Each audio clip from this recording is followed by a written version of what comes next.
ሰላም አድማጮች እንደምን አላችሁ?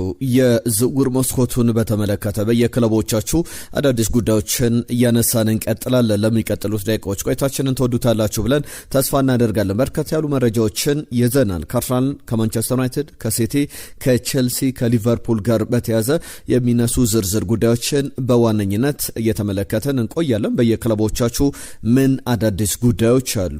በጭምጭምታ ደረጃ እኛም ደግሞ ሰምተናቸው ሌሎች ብዙሃን መገናኛ ላይ ክሮስ ቼክ ስናደርግ በተለየ መረጃ ያገኘንባቸውን መረጃዎች ይዘናል። ለሁሉም አብራችሁን ቆዩ። በርከት ያሉ ጉዳዮችን እናነሳለን። ሁል ጊዜ እንደምንለው በምትሰጡን መልእክቶች ስለምታደርሱን ሀሳቦች በሙሉ እናመሰግናለን። ትናንትና ቼልሲና አርሰናል ማን የተሻለ ቡድን ነው ብለን ጥያቄ አቅርበን ነበር። በተለይ ደግሞ ከሞርጋን ሮጀርስ ጋር በተያያዘ በርካታ አድማጮች ትናንትና ማን የተሻለ ቡድን ነው የሚለውን ምላሽ ሰጥታችሁበታል። እኛ ደግሞ ቁጥሮች እናነሳለን። አርሰናል ምን ያክል ዋንጫ ነሳ፣ ቼልሲስ ምን ያክል ዋንጫ አሸነፈ የሚለውን የእናንተንም ሀሳቦች አካተን ወደ በኋላ ላይ መለስ ብለን እናነሳለን። ዛሬም ሀሳባችሁን ልትልኩልን ትችላላችሁ። በለንደን ቼልሲ ነው አርሰናል ነው የተሻለው ቡድን? ሀሳብ አስተያየቶቻችሁን ጻፉልን። ሁሌም ይህንን ቪዲዮ ላይክ አድርጋችሁ ስለምትጀምሩ ከልብ እናመሰግናለን። አሁንም ላይክ አድርጋችሁ ጀምሩ። በቀጥታ ወደ ጉዳዮቻችን አልፈናል። ከዝውውር ዜናዎች ጋር በተያያዘ ሂር ዊ ጎ የተባለላቸውን ዝውውሮች አስቀድመን እየተመለከትን እንቆያለን። አሌሃንድሮ ጋርናቾ፣ የካዘሜሮ ጉዳይ በዋነኝነት የሰማናቸው ጉዳዮች ናቸው። ስለ ዊሊያም ሳሊባም እናነሳለን። አስቀድመን ግን ሂር ዊ ጎ ከተባለላቸው ዝውውሮች መካከል አሌሃንድሮ ጋርናቾ ትናንትና አስቶን ቪላ ሊቀላቀል ይችላል እያልን ነበር። ቼልሲና አስቶን ቪላ ስምምነት ላይ ደርሷል። በእርግጥ የቼልሲና የአስቶን ቪላ ድርድር ሁሌም የሚያጠራጥሩ ነገሮች አሉት ይባላል። ባለፈው 2024 ላይ ቼልሲና አስቶን ቪላ አንድ ተጫዋቾች ተቀይረው ነበረ። እነዚህም ተጫዋቾች አንደኛው ተጫዋች ወደ ቼልሲ ሲሄድ ሌላኛው ተጫዋች ደግሞ ከቼልሲ ወደ አስቶን ቪላ ሲሄድ የተሻሻጡበት መንገድ የፒኤስአር ጉን የዚህ የፕሮፊት ኤንድ ሰስቴናቢሊቲ ሩል አለ። እሱን ጉን ለመተላለፍ የዚህ የአካዳሚ ተጫዋቾችን የቼልሲ ንብረት የሆኑ ተጫዋቾችን መሸጥ ብቻ ሳይሆን የአካዳሚ ተጫዋቾች ሲሸጡ ደግሞ በፒኤስአር ጉ ላይ እንደ ፒውር ፕሮፊት እንደ ንጹህ ትርፍ ይታያልና ያን ለማድረግ ጥረት ያደርጋሉ ሲባል ነበረ።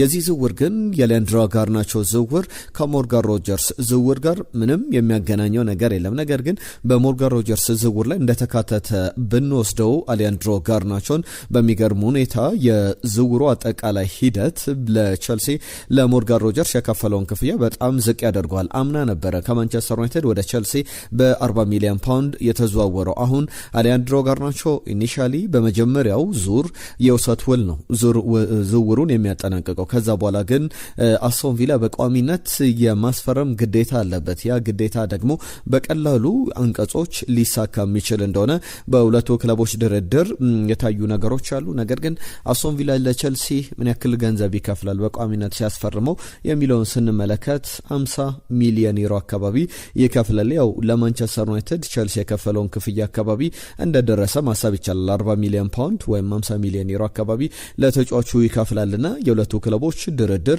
የሚጠበቅ ነው። በተለይ ደግሞ በ2028 ድረስ ተጫዋቹን በኡናይ ኤምሪ ቡድን ውስጥ እንመለከተዋለን። የውሰት ውሉ በቋሚነት የማይጠናቀቅም ከሆነ ሂር ዊ ጎ የተባለለት የመጀመሪያው ዝውውር ነው። ሌላኛው ኢንተር ማያሚ ካዘሜሮን ማስፈረሙን ተመልክተናል። የኤምኤልኤሱ ክለብ በኢንተር ማያሚ በኩል ተጫዋቹ ማስፈረሙን ይፋ አድርጓል።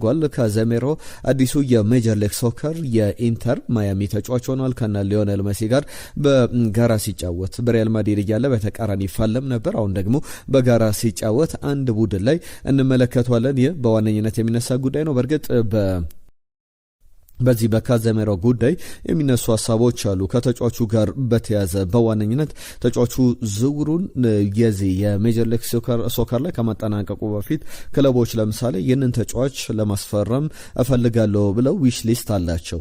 ያንን ሊስት ለሜጀር ሊግ ሶከር ለሊጉ አወዳዳሪ አካል ያስገባሉና ዲስከቨሪ ራይት የሚባል ነገር አለ። የዲስከቨሪ መብት ተጫዋቹን ቀድሞ ያገኘው ተጫዋች ክለብ መብት ማለት ነውና በዚህ መብት ደግሞ ኤልያ ጋላክሲ መብት አለውና ምናልባት ለወራት በነፃ ዝውውር ኢንተር ማያሚ ተጫዋቹን ያስፈርመው እንጂ በዲስከቨሪ ራይት ምክንያት ወይም ተጫዋቹን ቀድሞ መመልመሉን ተከትሎ ለኤልኤ ጋላክሲ ኢንተር ማያሚ የሚከፍለው ክፍያ ይኖራል የሚሉ ዘገባዎችን የኮምፐንሴሽን የካሳ ክፍያ እንደሚኖርም እየተነገረ ይገኛል። ከአርሰናል ጋር በተያዘ እየተነሱ ያሉ ጉዳዮች አሉ።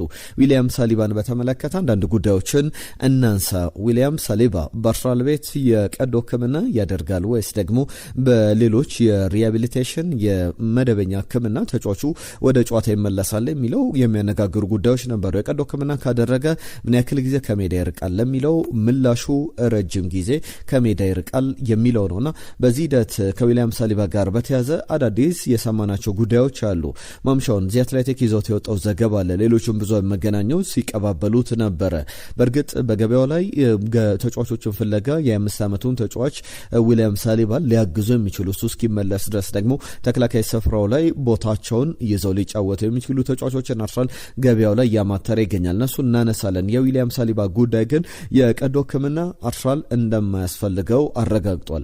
የቀዶ ሕክምና አያስፈልገው እንጂ ዊሊያም ሳሊባ በአጭር ጊዜ ወይም በትንሽ ጊዜ ወደ ሜዳ ይመለሳል ማለት አይደለም። የሕክምና ሂደቱን ይከታተላል። ነገር ግን ረጅም ጊዜ ይህንን ያክል ተብሎ ታይም ፍሬም አልተቀመጠለትም። ነገር ግን ረጅም ጊዜ ከሜዳ ሊርቅ እንደሚችል የሚያሳዩ ዘገባዎች አሉ። እንደዚህ የአትሌቲክ ዘገባ ከሆነ ጆን ስቶንስ አዝሬ ኮንሳ የተጫዋቹን ውል ወይም ደግሞ የነዚህ አርሰናልን ውል ለማጠናቀቅ አርሰናል የነዚህን ተጫዋቾች ገበያው ላይ ያላቸውን ሁኔታ እያማተረ እንዴት እንደሆነ ክሮስ ቼክ እያደረገ እንዳለ የሚያሳዩ ዘገባዎች አሉ። ጆን ስቶንስ ወይም አዝሬ ኮንሳ ዊሊያም ሳሊባን ቦታ እንዲተኩ የአጭር ጊዜ እቅድ ወይም በቡድኑ ውስጥ የቡድኑ አካል ሆነው እንዲቀጥሉ ይፈልጋል የሚሉ ሀሳቦች አሉ። ለሁሉም ወደፊት በደንብ የምንመለከተው ጉዳይ ነው የሚሆነው።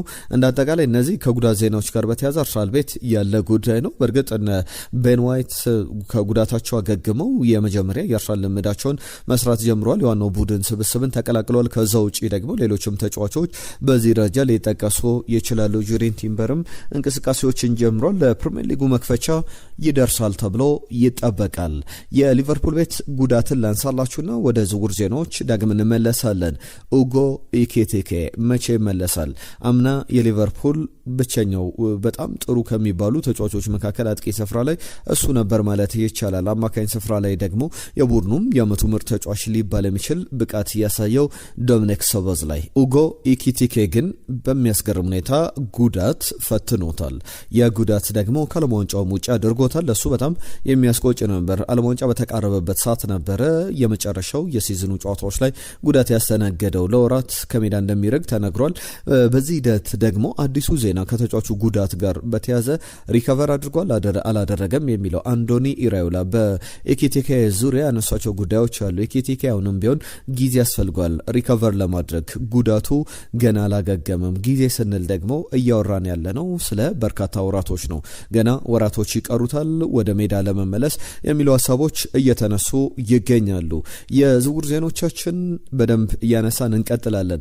ከማንቸስተር ዩናይትድ ጋር በተያዘ ካዘሜሮ ስለ መልቀቁ አንስተናል፣ ወይም ደግሞ በቋሚነት ኢንተር ማያሚን ስለመቀላቀሉ ተመልክተናል። የቀድሞ ማንቸስተር ዩናይትድ እና የሪያል ማድሪድ ተጫዋች መባል ይችላል። አሁን ከማንቸስተር ዩናይትድ ጋር በተያዘ ግን በጣም የሚያስገርሙ 3 ወጣት ተጫዋቾችን ስለማስፈረሙ የሚያሳዩ ዘገባዎችን ተመልክተናል። እነዚህ ዝውውሮች በማንቸስተር ዩናይትድ ቤት ምን ያክል በጣም ያልተጠበቁ ዝውውሮች ናቸው የሚለው በጣም አስገራሚ ነው። በተለይ ዋናው የተባሉትን ሁለቱን ዝውውሮች እናንሳ።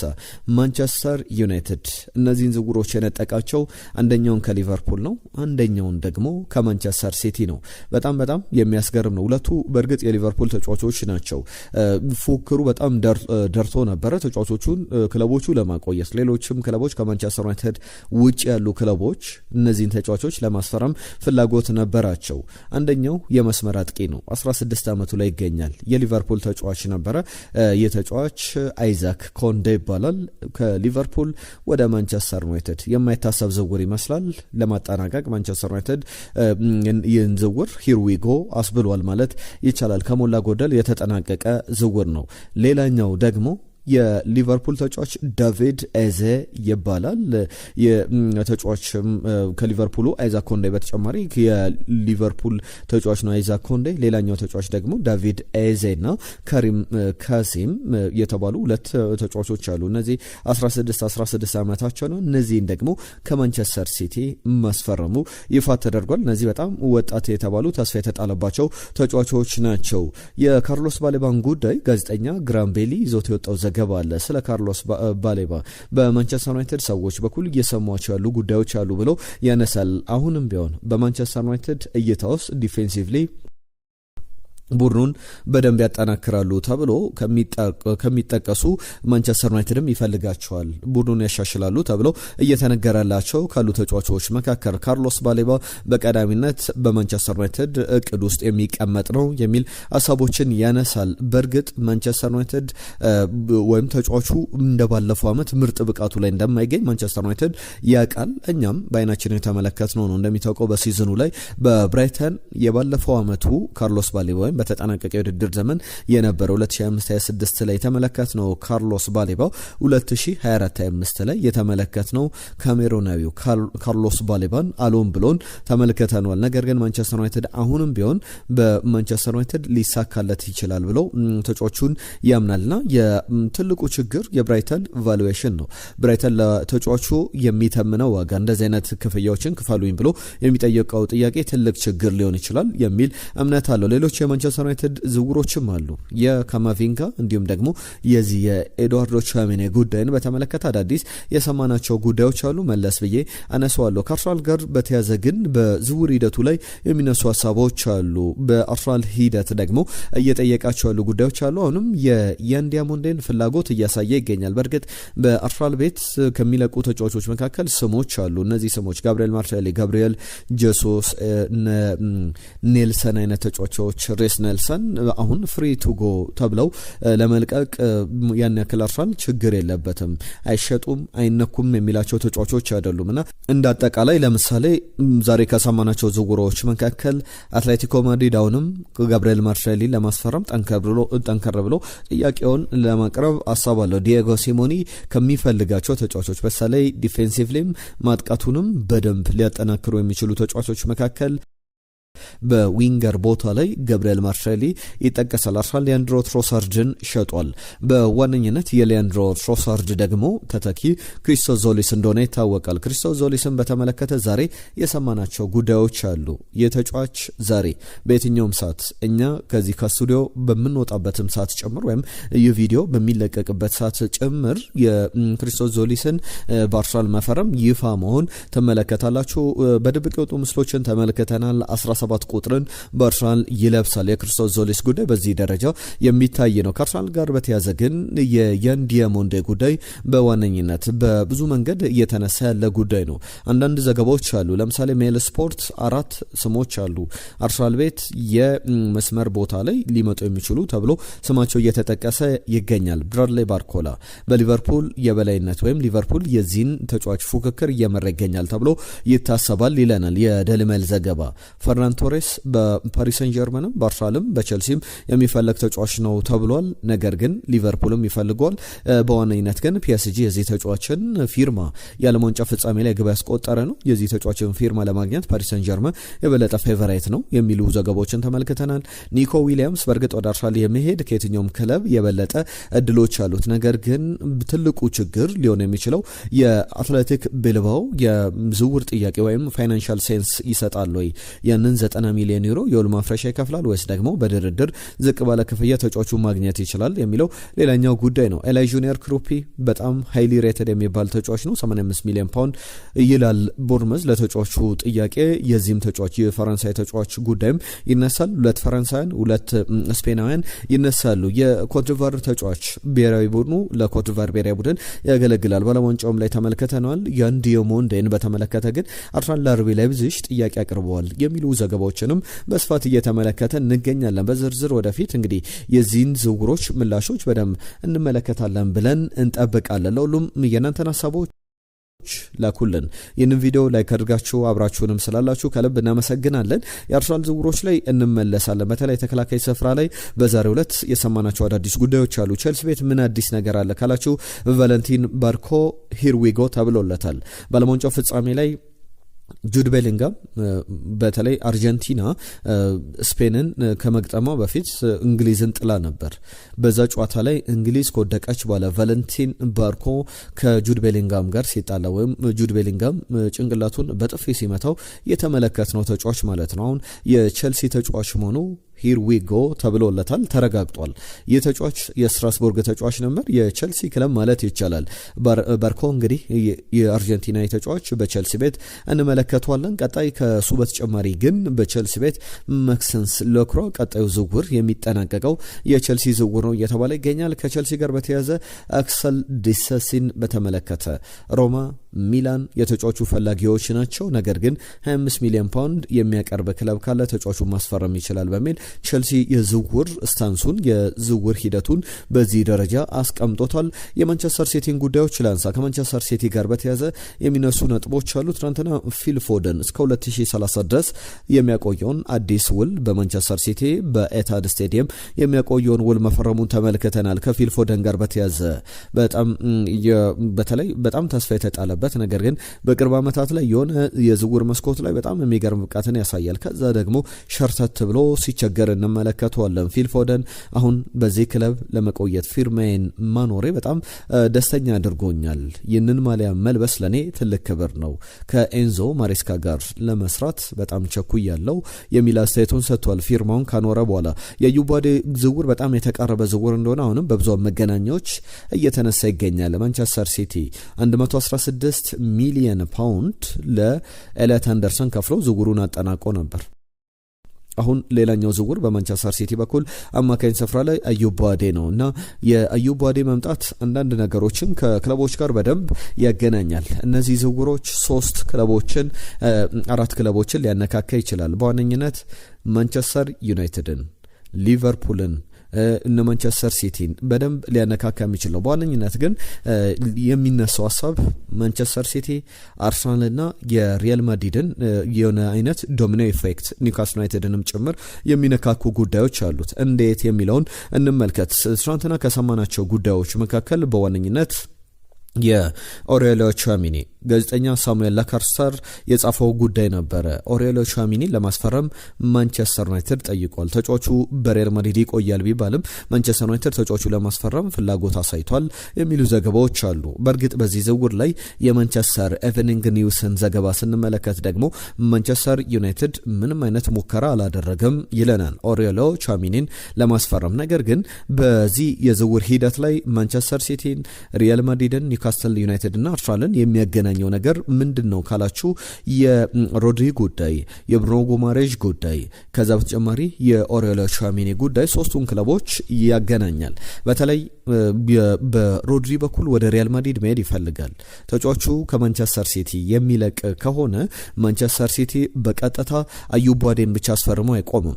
የአርሰናል ፍላጎት ያለበትን አርሰናል በተጫዋቹ ላይ ትልቅ እይታ የጣለበትን ቡሩኔን ያጠናክርልኛል ብሎ ያሰበው የብሩኖ ጉማሬዥ ጉዳይ ይነሳል። ብሩኖ ጉማሬዥን ለማስፈረም አርሰናል ፍላጎቶች እንዳሉት ይታወቃልና ማንቸስተር ሲቲ ወደዚህ ተጫዋች ይገባል። ሪያል ማድሪድ ደግሞ በሚገርም ሁኔታ በተለይ የማንቸስተር ሲቲው ሮድሪ ወደ ሪያል ማድሪድ መሄድ ማለት ለማንቸስተር ዩናይትድ ትልቅ እድልን ይዞ ይመጣል። ኦሬሊዮ ቹዋሚኒን የማግኘት እድል ማለት ነውና እንደዚህ አይነት ጉዳዮች በዝርዝር ሊነሱ የሚገባቸው ጉዳዮች ናቸው ብሎ ማንሳት ይቻላልና ከኦሬሊዮ ቹዋሚኒ ጋር በተያዘ ይህንን ጉዳይ ካነሳን በተለይ ሮድሪ ወደ ማንቸስተር ሲቲ ለቆ ወደ ሪያል ማድሪድ የሚሄድ ከሆነ ኦሬሊዮ ቹዋሚኒ ወደ ማንቸስተር ዩናይትድ ሪያል ማድሪድ ለቆ ወደ ማንቸስተር ዩናይትድ የሚመጣበት እድል አለ። ለአርሰናል ደግሞ ትልቅ አጣብቂኝ ውስጥ ሊገባ ይችላል። የብሩኖ ጉማሬዥን ዝውውር ላይ ሊበለጥ ሊሸነፍ የሚችልበት እድል አለና እነዚህ ጉዳዮች በጣም ተያያዥ ሆነው እየተመለከትናቸው እንገኛለን። ከማግነስ ክሊዮቺ ጋር በተያያዘ ይህ የሞናኮ ተጫዋች እንግሊዝኛ መማር ጀምሯል። ፓሪስ ሰን ጀርመን ተጫዋቹን ለማስፈረም ጥረት ሲያደርግ ነበር። ነገር ግን ለሊቨርፑል በጣም የሰፋ እድል እንዳለው እየተመለከትን እንገኛለን። ፓሪሶች ያቀረቡት ጥያቄዎች 2 ጊዜ ጥያቄ አቅርበው ሁለቱም በሞናኮ ውድቅ ተደርጎባቸዋል። አሁን አሁን ሶስተኛ ጥያቄ ያቀርባሉ። በጣም አጠራጣሪ ነው። መግነስ አኩልቸኩ በተመለከተ በዋነኝነት ሞናኮ ተጫዋች ነው። የሚገርም ብቃትን አሳይቷል። ከሁለት የዝውውር መስኮቶች በፊት በተለይ ቶትናም ሆትስፐር ተጫዋቹን ለማስፈረም ጥረት አድርጎ ተጫዋቹ በዛው ቆይቶ ነበርና አሁን ሊቨርፑል ደግሞ ተጫዋቹ እንግሊዝኛ መማር ጀምሯል። በአንዶኒ ኢራዮላ ቡድን ውስጥ ደግሞ በቋሚነት ልንመለከተው የምንችለው ተጫዋች ነው በሚል እየተነሱ ያለው ጉዳዮች አሉ። ከማርከስ ራሽፎርድ ጋር በተያያዘ አርሰናል፣ ቸልሲ፣ ቶትናም የተጫዋቹ ፈላጊዎች ናቸው አሁንም ገበያው ላይ ያሉ የሚል ዘገባን አይኒውስ ይዞ ወጥቷል።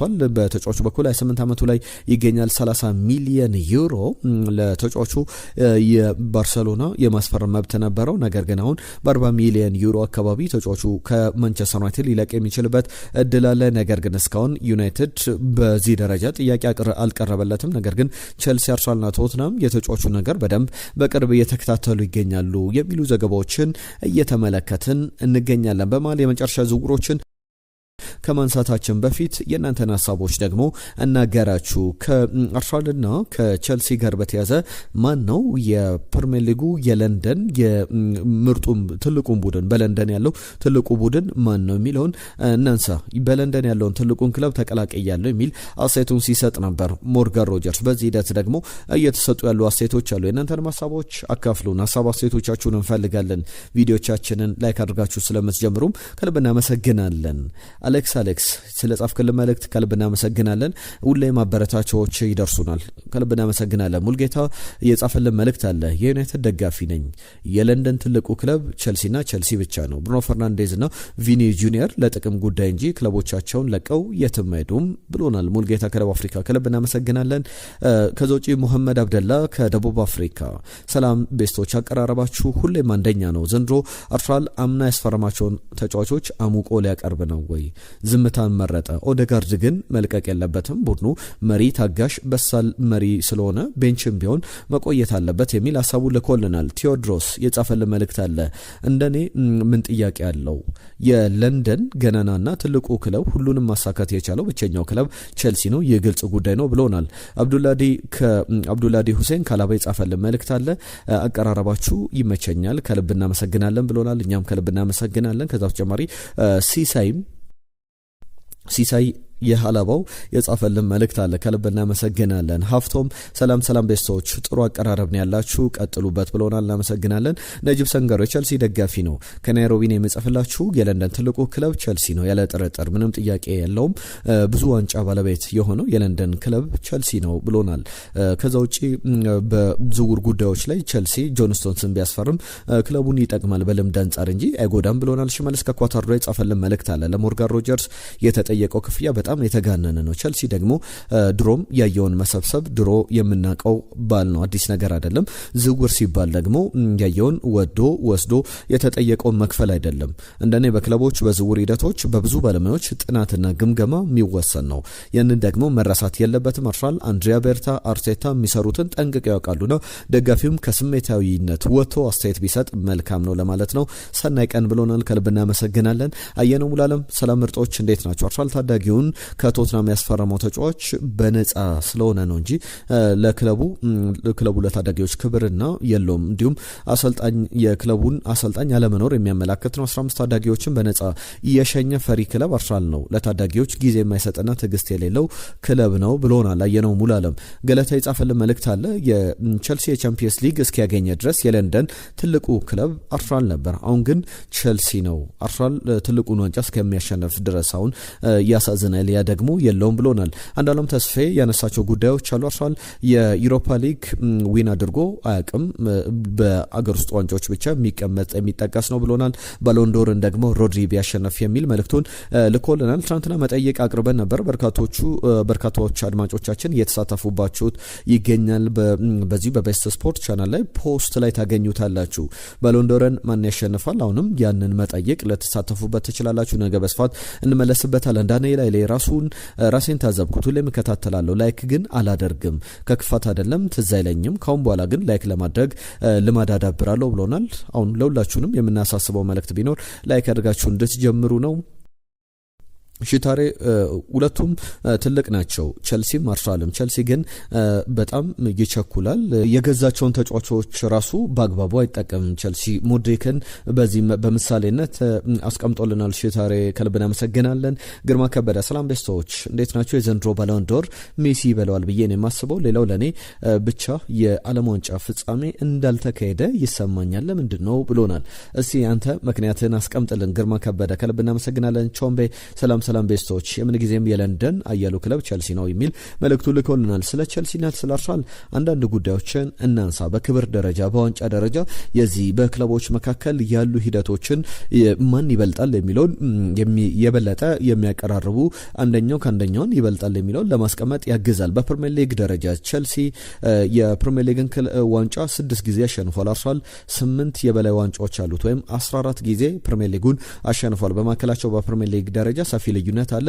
የቻምፒየንስ ሊግ ወይም ደግሞ በቀድሞ ስሙ ዩሮፒያን ካፕ ላይ አርሰናል ምንም ዋንጫ የለውም ቸልሲ 2 ዋንጫዎችን አሸንፏል ኤፍኤ ካፕ ላይ 14-8 ናቸው አርሰናል የበላይነት አለው ሊግ ካፕ ላይ 5-2 ቸልሲ የበላይነት አለው በዩሮፓ ሊግና ዩሮፒያን ዩኤፋ ካፕ ላይ ደግሞ 2-0 ናቸው በዩሮፒያን ኮንፈረንስ ሊግ ላይ 1-0 ናቸው ቸልሲ ይመራል በእነዚህ በዛ ካፕ ዊነርስ ካፕ ላይ 2-1 ናቸው የአውሮፓ ካፕ ዊነርስ ካፕን 11 ጊዜ ቸልሲ 2 ጊዜ አሸንፏል ፊፋ ክለብ ወርልድ ካፕ 2-0 ናቸው በአጠቃላይ 31-28 አርሰናል 31 ዋንጫዎች ትልልቅ ክብሮች አሉት ቸልሲ ደግሞ 8 ትልልቅ ዋንጫዎችን አሸንፏል ፖይንት ቢሰጣቸው ለነዚህ ዋንጫዎች አርሰናል በፕሪሚየር ሊግ ላይ 56 ቸልሲ 24 ነጥቦችን ያገኛል በኤፍኤ ካፕ ላይ 24-42 አርሰናል የበላይነት አለው በቻምፒየንስ ሊግ እና ዩሮፒያን ካፕ ላይ 10-0 ናቸው በነጥብ ደረጃ ማለት ነው ሊግ ካፕ ላይ እንደዚህ ያለን ነጥቦችን ስንሰበስብ በአጠቃላይ 103-77 አርሰናል 103 ነጥብ ያገኛል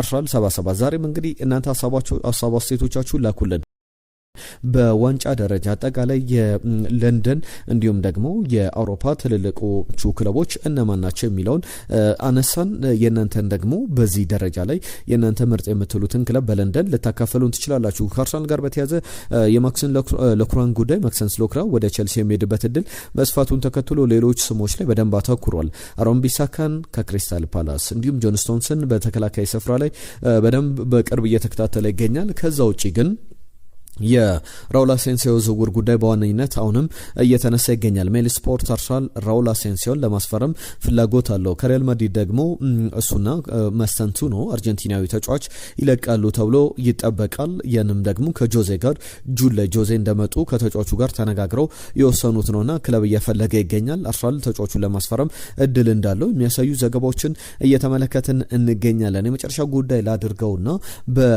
በዚህ በእንግሊዝ ፕሪሚየር ሊግ ዓለም ዋንጫ የተጫወቱ ተጫዋቾች ምርጥ 11 ስብስብ ይፋ ተደርጓል የእናንተን ሐሳቦች በዚህ ጉዳይ ላይም ልትልኩልን ትችላላችሁ ግብ ጠባቂ ላይ ጆርዳን ፒክፈርድ ተመርጧል በእንግሊዝ ፕሪሚየር ሊግ ካሉ ተጫዋቾች መካከል ዓለም ዋንጫው ላይ ጥሩ ብቃት ያሳዩ ተብለው የተመረጡ ተጫዋቾች ናቸው ተከላካይ ስፍራ ላይ ሁለቱ የአርጀንቲና ብሔራዊ ቡድን ተጫዋቾች ሊሳንድሮ ማርቲኔዝ ከማንቸስተር ዩናይትድ እንዲሁም ክርስቲያን ሮሜሮ ከቶትናም ዴጅ ስፔንስ ከቶትናም እንዲሁም ደግሞ ፔድሮ ፔሮ የስፔን ብሔራዊ ቡድን ተጫዋች የዓለም ዋንጫ አሸናፊ ነው ግማሽ ፍጻሜ ላይ ደግሞ ፈረንሳይ ላይ ግብ ማስቆጠሩ ይታወቃል 3 ተከላካዮች ከቶትናም አንዱ ደግሞ ከስፔን ብሔራዊ ቡድን ተመርጧል አማካኝ ስፍራ ላይ ኤንዞ ፈርናንዴስ ሮድሪ እንዲሁም ደግሞ ኤሊዮት አንደርሰን ተመርጧል ሁለቱ የማንቸስተር ሲቲ ተጫዋቾች ናቸው ከዛ ውጪ አጥቂ ስፍራ ላይ በእንግሊዝ ፕሪሚየር ሊግ ጥሩ የውድድር ዘመን ያሳለፉት አርሊንግ ብራውት ሃላንድ 9 ቁጥር ላይ በግራ መስመር ቦታ ላይ የቡካዮ ሳካን በቀኝ መስመር ቦታ ላይ ቡካዮ ሳካ በግራ መስመር ላይ ደግሞ ኢስማኤል አሳርን ተመልክተናል የናንተ ምርጫዎችም ልታሳውቁን